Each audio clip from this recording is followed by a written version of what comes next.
جب قادیانیوں کے کفریہ عقائد سامنے آئے، اسمبلی ممبران کے سامنے آئے، تو ان کا کیا رد عمل تھا اسمبلی ممبران کا؟ میں اپنی طرف سے کوئی بات کہنے کے بجائے اسی قومی اسمبلی کی کارروائی کا حصہ دیتا ہوں، ان کا حوالہ دیتا ہوں کہ ایک غالباً جمال قریجہ صاحب تھے، یہ حضرت خواجہ غلام فرید صاحب رحمۃ اللہ علیہ کی گدی کے متعلقین میں سے تھے، اور وہاں اسی رحیم یار خان اسی علاقے کے یہ قومی اسمبلی کے ممبر تھے۔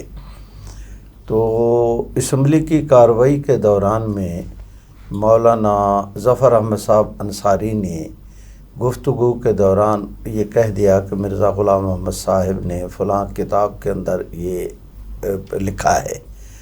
تو یہ قریجہ صاحب کھڑے ہوئے اور انہوں نے چیئرمین صاحب کو، اس وقت وہ سپیکر نہیں تھے، سپیکر ہونے کے باوجود ان کی حیثیت چیئرمین کی تھی کہ وہ اس کمیٹی کے سربراہ تھے، تو ان کو کہا کہ جناب چیئرمین صاحب آپ مولانا ظفر احمد صاحب کو روکیں کہ یہ مرزا قادیانی کو صاحب نہ کہیں۔ مولانا ظفر احمد ذہین آدمی تھے، وہ سمجھ گئے کہ یہ اب جو ہے وہ کیا کہتے ہیں لوہا گرم ہے۔ انہوں نے آگے چل کر حوالہ دیتے ہوئے پھر کہہ دیا کہ مرزا غلام محمد صاحب نے فلاں کتاب کے اندر لکھا ہے۔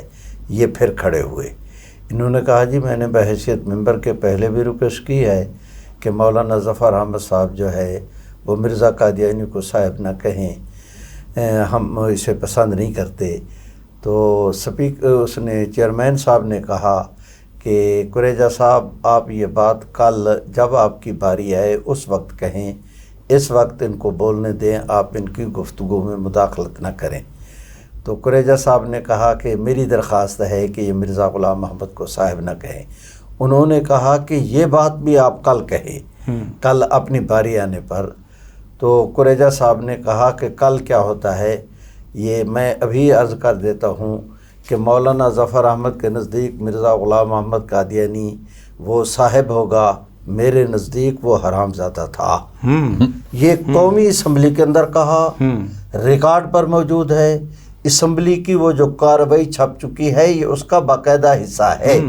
تو دیکھ کے ایک چاول کو دیکھ کر آپ اندازہ لگا سکتے ہیں کہ اس وقت قادیانی عقائد سننے کے بعد اس وقت قومی اسمبلی کے ارکان کے کیا جذبات تھے، اور اس کا نتیجہ وہی کہ ایک اسمبلی کے ممبر نے ان کے حق میں ووٹ نہیں دیا۔